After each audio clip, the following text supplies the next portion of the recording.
Hola, hola, hola, hola, bienvenidos y bienvenidas a un nuevo video en el canal y esta vez, claro que sí, seguimos con la fiebre por el estreno de la nueva película de los Caballeros del Zodíaco y un video distinto en donde me propongo analizar la nueva película y resolver qué partes realmente me gustaron y cuáles no. Todo eso, empezar a pensar en ese análisis, me llevó a repasar muchas cosas del material original e intentar ser objetivo en ciertas cuestiones. Acá no me van a escuchar disertar sobre el diseño de las armaduras o de la música, cosa que es subjetiva, si les gustaron o no, de la calidad de los efectos, que sabíamos que el presupuesto era bajo, o de cuestiones técnicas como la fotografía, la edición, etc., porque la verdad no soy un experto y no pretendo hablar de lo que no sé. Aclarados estos puntos y con esta voz de resfrío tan espectacular, bienvenidos y bienvenidas a un video largo y tal vez tedioso, analizando con spoilers la nueva película Knights of the Zodiac Saint Seiya The Beginning.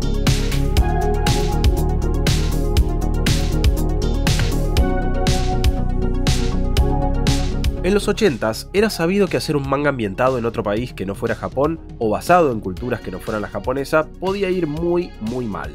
Es por eso que Kurumada, a pesar de tomar muchísimos elementos de la mitología griega, eligió hacer de su protagonista un joven japonés que por designios del destino acaba entrenando en Grecia.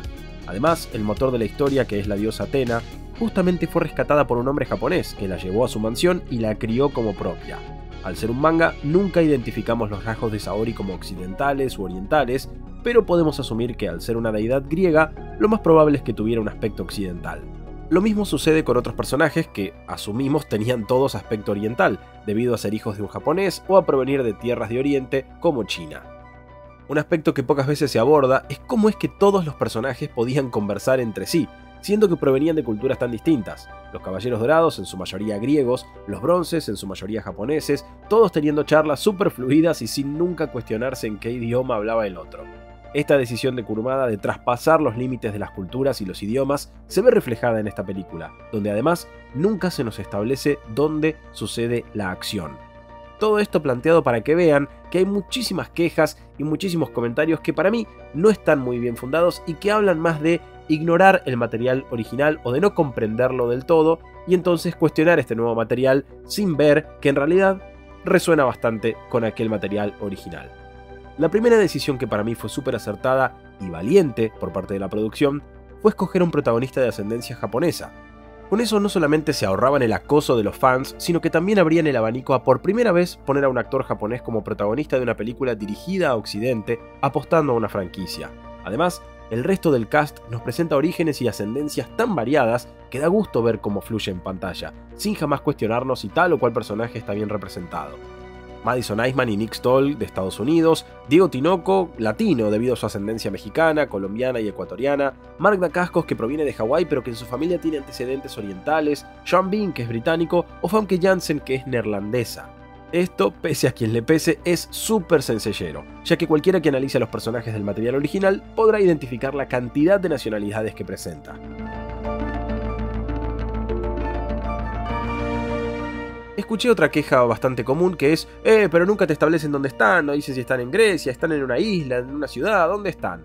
Bueno, al nunca establecer un país, ciudad, siquiera región, ni tampoco un año específico en el que suceden los hechos, hay mucha más libertad para presentar situaciones y personajes sin que el público cuestione si lo que se ve es acorde al lugar o al tiempo en el que suceden. Apenas si aparece un celular en toda la película. La tecnología de avanzada que utilizan Gurad y Kido nos demuestra que puede tratarse del tiempo presente o quizás más en el futuro, pero nada de esto importa ni interfiere con el universo que plantea la película. Al adaptar esta historia a un público occidental, se podría haber dado un volantazo y hacer que los personajes vivieran, no sé, en Nueva York, en lugar de Tokio, y ahí sí tirar todo por la borda. En el material original, esto prácticamente no sucede, y en realidad da igual si los caballeros están en Tokio o en cualquier otra ciudad cosmopolita. Lo importante es que pasan de un lugar urbano a un lugar que representa la antigua Grecia, lugar que todavía no vimos, pero que seguramente en futuras entregas, si es que las hay, nos lo establezcan como un lugar determinado. Otra cosa muy arraigada a la época en la que surgió el material original es la violencia y la cantidad de sangre, algo súper típico del manga shonen estilo Neketsu, es decir, historias dirigidas a muchachos adolescentes repletas de batallas ardientes y violencia excesiva llena de testosterona y adrenalina. Eso, bien sabrán, hizo que en primer lugar la serie nunca llegara a Estados Unidos, por lo que es lógico que en este nuevo material quiten absolutamente toda la sangre y que la violencia no termine de ser tan explícita. Tengo sensaciones encontradas con este tema, aunque comprendo la decisión. A la vez, los protagonistas parecen siempre estar bien peinados y lucen hermosos, lo cual podría molestar si no fuera porque en el anime original los diseños también eran totalmente bellos. Siento una cierta dicotomía ahí. La verdad es un detalle que no me pesa realmente, pero hubo algunas partes de la película en donde dije, che, lo acaban de matar a palos. No puede ser que no tenga ni un rasponcito. Pero bueno. ¿Es cierto que la trama de esta película es tan distinta al material original? La película nos presenta como primera escena un enfrentamiento entre dos guerreros con armadura dorada, uno que parece querer proteger a la bebé Athena y otro que parece querer asesinarla. Con la narración en off de Alman Kido, todo parece indicar que ambos guerreros mueren en dicho enfrentamiento y que la bebé sobrevive. De alguna manera que no vemos, Alman es quien la encuentra y la rescata, y de alguna forma recibe de parte del guerrero dorado toda la información sobre los caballeros, Athena y su origen. Aunque en el manga y en el anime lo vemos ya bastante avanzada la historia, esto es casi calcado del material original, con la salvedad de que aquí Alman es casado y su esposa es quien resulta más interesada en la armadura dorada y la tecnología que podrían desarrollar con ella. Este es un paralelismo a algo que ya apareció en el anime original, donde la Fundación Grad trabajó para desarrollar armaduras tecnológicas propias que resultaron ser los Caballeros de Acero. ¡Los Caballeros de Acero! Los Caballeros de Acero. ¿Los Caballeros de Acero? ¿Los Caballeros de Acero? Es decir, no es un concepto nuevo. En esta adaptación, por supuesto, se toma ese aspecto como origen de los guerreros que responden a Gurad, y aunque muchos damos por hecho de que se trata de los Caballeros Negros, esto jamás se menciona de esa forma en la película. En el material original, los Caballeros Negros eran guerreros rechazados por el santuario que vivían en la isla de la Reina Muerte, donde al obtener la armadura del Fénix, Ikki se vuelve su líder. Muchas veces nos cuestionamos el por qué había tantos Fénix negros y por qué justo los guerreros que lo acompañaban a Ikki eran Pegaso, Andrómeda, Cisne y Dragón, y no otros diferentes. Aunque para la época esto funcionaba perfectamente y establecía enfrentamientos interesantes con nuestros protagonistas, la verdad es que era algo sin mucho sentido, pero muy conveniente para la trama. Si me preguntan, tendría mucho más sentido que los Caballeros Negros sean guerreros sin constelación y, por qué no, creados con tecnología, ya que no pueden siquiera desarrollar un cosmos propio. Pero como dije, nunca se los menciona como tales, así que es solo una apreciación. Y bueno, porque son de color negro, claro. Otro aspecto y diferencia principal a analizar entre la película y el material original es el torneo galáctico. Soy un fanático acérrimo de este evento, y si hay algo que me atrapó desde un comienzo de la serie, fue ver a todos estos guerreros con habilidades y armaduras tan distintas peleando entre sí. Cabe aclarar, cuando lo vi tenía 10 años. Ahora bien, analizando las razones por las que Saori desarrolló este torneo, la verdad es que no se sostiene demasiado fuera de un contexto de un manga creado en los 80s. Además de que el concepto de torneo de lucha era un recurso muy utilizado en aquella época en mangas o películas o hasta videojuegos. Aunque me duele no ver a los bronces B ni peleas épicas como la de Pegaso contra Dragón, que sin duda marcan lo que será su futura amistad, en esta película no aparece Dragón, y entiendo que la razón principal detrás de descartar el torneo fue el presupuesto. Demasiados actores, demasiadas armaduras, demasiado tiempo dedicado a mostrar personajes que luego casi no tendrán ni la más mínima participación. De todas formas, quiero creer que en una posible secuela ese enfrentamiento Seiya vs Shiryu sí va a aparecer. Además, toda esa etapa de la serie es el único momento en donde vemos a los caballeros protagonistas lidiando con cuestiones más urbanas, recorriendo la ciudad, moviéndose en avión, etc. Eso es algo que podríamos decir que el film respeta, ya que en todo el metraje se nos muestran ciudades, mansiones, aviones y tecnología. Estoy convencido de que en una potencial secuela, esto empezaría a dejar lugar a algo más mitológico y antiguo. Ahora, fans acérrimos del material original, intenten abrir sus mentes por un rato y acompáñenme en el siguiente análisis. Aunque parezca que voy a criticar el material original, entiéndase que es un simple estudio sobre algunas cuestiones. El manga y el anime originales forman parte de mi ADN y los amo no importa qué, pero eso no los hace perfectos. Después de escuchar y leer que el guión de esta película está llena de huecos argumentales, me pregunté, ¿y cuán infalible era el guión del material original? En principio, nunca se nos explicó cómo Mitsumasa Kido tenía los contactos ni el conocimiento como para enviar a 100 huérfanos a entrenar en diferentes partes del mundo. ¿Cómo sabía que para recibir la armadura del unicornio tenía que mandar a Yabu a Oran en Argelia? Algo que debía ser potestad únicamente del santuario, de repente un empresario japonés supo hacerlo sin más. Un plot hole bastante grande que aparentemente los fans jamás cuestionamos. Tras la muerte de Mitsumasa, Saori decidió organizar un torneo convocando a todos aquellos huérfanos que hubieran triunfado al obtener sus armaduras para llamar la atención del santuario y poder iniciar un conflicto con quienes, según ella, eran las fuerzas del mal. En el anime esto es diferente y parece que el torneo Saori lo organizó en homenaje a su abuelo y nada más. Otra gran diferencia es lo que pasó con la armadura de oro. Mientras que en el material original siempre estuvo ahí a modo de premio o señuelo para el santuario, en esta nueva entrega es motivo de investigación para Gurad, e incluso llega a ser el único elemento que la mantiene con vida debido a las heridas recibidas tras la explosión de Cosmo de la pequeña Siena. Aquí no se nos explica cómo o por qué utilizan la armadura dorada con este fin, pero lo que queda claro es que lo único que salva a Gurad es el Cosmo, y como no tiene uno propio, debe utilizar maniobras tecnológicas para hacerlo.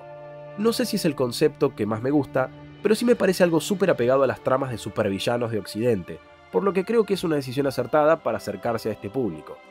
Mucha gente se quejó de que reutilizaran a un personaje nefasto creado para la serie CGI como Vandergrad, pero sin dudas creo que en la película supieron darle una vuelta muy atrapante, que no solo la convierte en una villana con motivaciones, sino que le dan una profundidad que el personaje de la serie CGI no tenía. Su marido adoptó a una niña que, lejos de ser una bendición, parecía ser todo lo contrario. Incluso ella, habiéndola aceptado como propia, termina recibiendo un daño casi mortal a causa de su poder interior, por lo que finalmente decide iniciar un camino doloroso pero necesario para evitar que destruya al mundo. En esta ambición, acaba corrompiéndose por demás y se vuelve una persona cada vez más oscura, incluso recurriendo a robarle el Cosmo a cientos de jóvenes con la ayuda de su marido. Hacia el final, no solo su hija le salvará la vida, sino que quedará pendiente saber cuál será su rol ahora que parece haberse decidido a estar del lado del bien. Todo esto, la verdad, me pareció espectacular. En el manga original, Mitsumasa Kido era un magnate y playboy que había tenido 100 hijos con mujeres diferentes y que además luego los metió a todos en un orfanato para después enviarlos a entrenar bajo condiciones inhumanas. De hecho, podemos asumir que muchísimos murieron. Sin dudas una basura de ser humano, que a pesar de todo, era amado por su nieta adoptiva. En el anime, simplemente lo veíamos como un hombre recio que intentó entrenar a los huérfanos para que protegieran a su nieta Athena. Podemos tomarlo como un poco más noble, aunque nunca despertó un respeto en nosotros. Allman Kido es una adaptación de todo aquello, dándole una profundidad espectacular al personaje, que no solo nos demuestra que es un padre amoroso, sino que siempre estuvo dispuesto a ir hasta las últimas consecuencias para proteger a quienes ama. Como les digo, me parece que Allman Kido mejora al personaje de Mitsumasa Kido. En ese camino, sin dudas cometió crímenes atroces al secuestrar niños y niñas y robarles su Cosmo. En la película jamás se dice que los mataba, aunque podemos asumir que esta puede haber sido una consecuencia. En algún punto, la relación con su esposa se quiebra y él decide alejarse con Siena para protegerla y preservarla de su ex, lo cual podemos decir que un poco redime a Allman, aunque no al 100%. También podemos hacer un paralelismo que en el material original, Mitsumasa Kido escondía a Saori del santuario. Bueno, acá Allman Kido la esconde de otra amenaza, que es su mamá adoptiva. A todo esto los acompaña Mylock, una versión mucho más rockera de Tatsumi, y a quien, por ahora, al menos, no vemos lastimando niños ni burlándose porque les tocó entrenar en infierno sobre la tierra. Funciona de la misma forma como una especie de guardaespaldas, mayordomo de Siena Saori, aunque sin ser tan nefasto como su contraparte del material original, con lo cual para mí, Tatsumi también es un personaje mejorado en esta versión. Analicemos ahora a Cassius, otro de los puntos polémicos de esta nueva adaptación. En el material original, Seiya es enviado al santuario de Grecia para entrenar y luchar por obtener la armadura de Pegaso, y para eso como último escollo debe enfrentar al único otro que había demostrado ser lo suficientemente fuerte para llegar a esa instancia. En el material original se trata de un despiadado y asqueroso mastodonte, dispuesto a sacrificar cientos de vidas para convertirse en un caballero. Aquí podemos también hacer un punto en que no se entendía muy bien cómo un tipo así de despiadado y asqueroso podía siquiera aspirar a ser caballero. Lo mismo nos va a pasar con algunos de los caballeros dorados más adelante, cuestiones que todavía no se han resuelto en el material original, al menos por parte de Kurumada. Aquí en la película lo vemos como dueño de una arena de peleas y que sin dudas es tan cabezadura y violento como su contraparte original. Aún así, lo que creo que todos más extrañamos es su relación con Jaina, de la cual no tenemos ni un indicio en esta película, salvo un tatuaje de la constelación de Ofiuco en el brazo izquierdo de Cassius. No sé, tal vez en su pasado o algo relacionado a Jaina. La verdad me parecería un error tremendo no contar con Jaina en esta franquicia, por lo cual también estimo y espero que aparezca en una futura secuela. Aunque en el film Seiya no le corta la oreja, ya explicamos lo de la sangre, era obvio, sí hace un chiste sobre que tiene buen oído y eso la verdad me hizo reír muchísimo. El final de Cassius en el film es abierto y tranquilamente podríamos verlo terminar haciendo un viaje espiritual para recuperarse o algo por el estilo, y que ahí conozca a su mentora y que luego tenga ese rol tan importante que ya conocemos en la etapa de las 12 casas. Otra cosa que es muy criticada es que Seiya apenas si entrena con Marin en esta versión, contra el material original donde ella lo entrena durante 6 años y se vuelve casi su nueva hermana mayor. A diferencia de la serie CGI donde todo parece apuntar a que Marin es de hecho la hermana perdida de Seiya, dudo que este sea el caso para la película, aunque, bueno, todo puede pasar. Hablando de sinsentidos de guión, en el material original, la duda de si Marin era o no Seika no tenía bases sólidas, porque cuando Seiya es enviado a Grecia a entrenar y lo separan de Seika, él llega y ya se encuentra con Marin, que es una maestra del santuario. Es imposible que Seika hubiera viajado a Grecia y ya se hubiera convertido en maestra en tan corto tiempo. En esta película además se nos aclara que Patricia, el peor de los nuevos nombres en mi opinión, no tenía Cosmo y que tras comprobarlo la liberaron. Y también otra de las diferencias con el material original y que me parece excelente es que acá Patricia decide no volver con Seiya para protegerlo. Sabiendo que la iban a seguir, decide alejarse de su hermano para que no lo secuestren. Esto la deja como una persona noble y que sacrificó su propio amor de hermana para proteger a su hermanito, mientras que en el material original, bueno, Seika siguió a Seiya y se cayó a un precipicio y perdió la memoria. Nada, un recurso narrativo que en su momento puede haber parecido original, pero que ya al día de hoy es totalmente cliché, casi de telenovela podríamos decir. Marin en la película se presenta tan misteriosa, de pocas pulgas y severa como en el manga y el anime originales, y aunque no llegamos a sentir esa preocupación por su discípulo, tiene sentido porque en la película apenas lo entrena unos días, creo firmemente que su etapa como maestra de Seiya está lejos de terminar. Al menos me gustaría que en una posible secuela nos muestren que Seiya siguió entrenando con ella para mejorar su dominio del cosmos. Por eso, me parece que tanto Cassius, como Marin, como Patricia / Seika, son exactamente los mismos personajes que en el material original, solo que puestos en contextos diferentes. Una cosa es que te cambian la esencia del personaje, otra muy distinta es que los cambien de lugar y ambiente. El camino de Seiya hasta donde lo vemos en el comienzo de la película es un misterio, aunque podemos asumir que se dedicó a vagar buscando a su hermana y que mientras tanto siguió entrenando y luchando para ganar dinero. No es tan necesario ver su pasado, aunque las escenas donde recuerda a su hermana y esa especie de sueño en el que se encuentra con su yo pequeño me parecieron hermosas. De nuevo, le agregó muchísima profundidad a este personaje. Tal vez una versión más huraña e introspectiva de Seiya, que en el material original era más bestia y desenvuelto. Yo realmente este cambio en Seiya no lo veo tan grave y de hecho, bueno, tiene sentido según la premisa en la que nos establecen que Seiya perdió a su hermana de chiquito y que después dedicó su vida a buscarla. Acá no tenemos que fue atrapado o fue adoptado o fue llevado al santuario de los pelos para entrenar. Porque eso de hecho le da en el material original un propósito desde que es chiquito. Le da como una meta que es convertirse en caballero, aunque él secretamente quiere buscar a su hermana y rescatarla o encontrarla o lo que fuera. En cambio acá nos muestran que su meta es claramente encontrar a su hermana, mientras que él está conflictuado, perdido y sin propósito. Y en esta película vemos que él, más allá de la búsqueda de su hermana, finalmente encuentra ese propósito. Y eso me parece que es muy Saint Seiya, porque de hecho en el material original, Seiya también en determinado momento descubre que su verdadero propósito es proteger a Athena, con lo cual no lo veo tan distinto. Hablemos de Athena. Esta nueva Athena me da todo lo que Saori nunca me dio.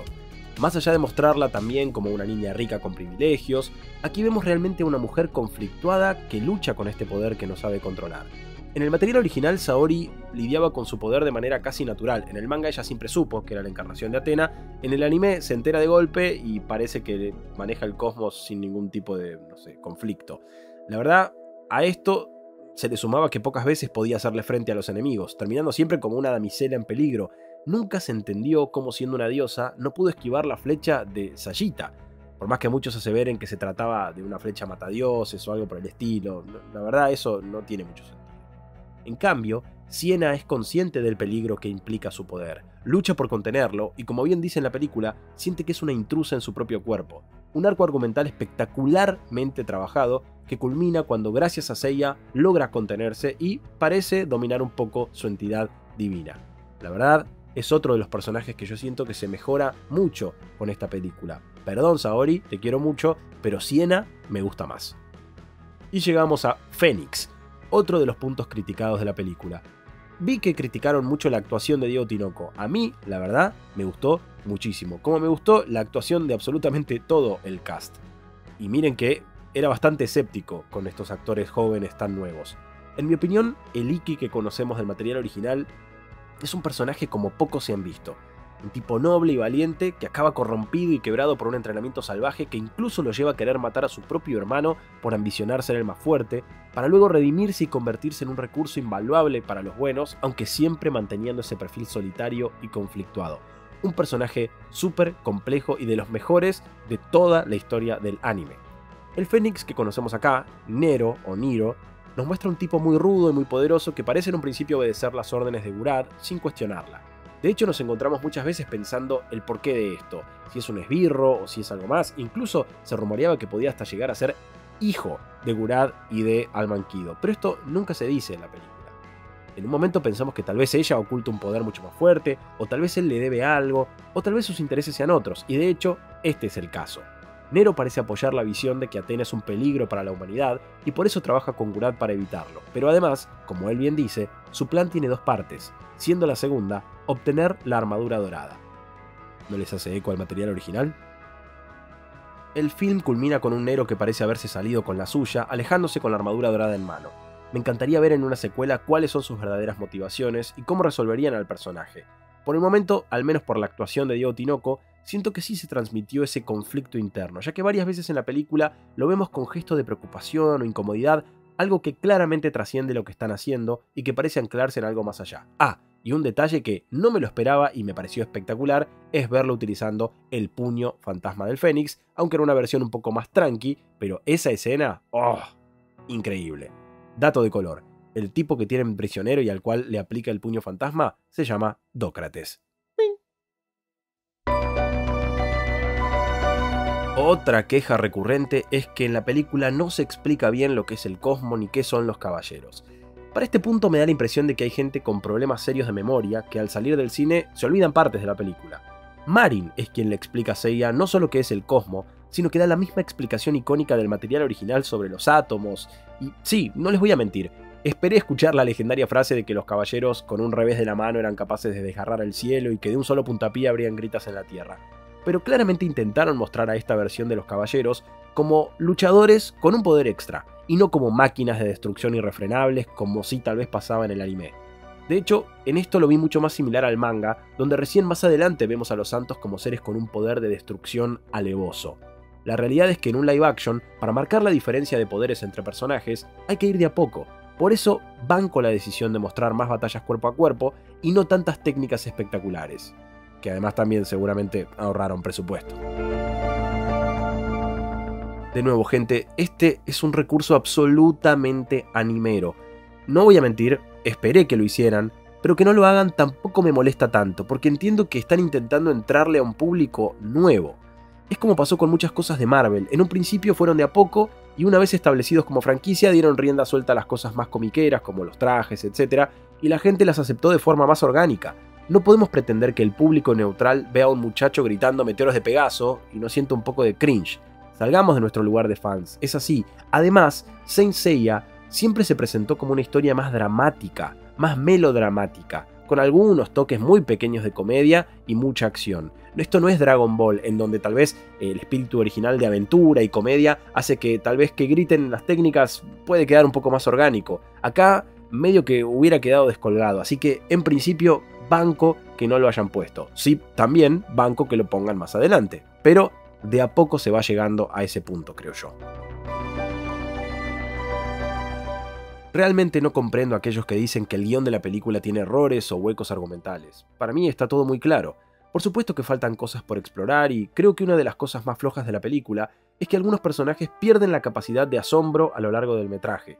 Seiya en un principio cuestiona todo lo que Al-Mankido le dice, pero luego cuando va a entrenar con Marin no pregunta ni por qué ella usa máscara, ni por qué hay fragmentos de pilares flotando, ni por qué hay una cabeza gigante destruida a lo lejos. Hay ciertas cosas que podrían pulirse, claro, pero creo que es hilar fino y que simplemente podemos esperar a que lo expliquen en futuras entregas. El viaje está clarísimo y para mí resuena con el material original. Un joven huérfano que busca a su hermana, una diosa reencarnada que lucha por encontrar su lugar, un joven conflictuado con agenda propia que guarda un misterio oscuro.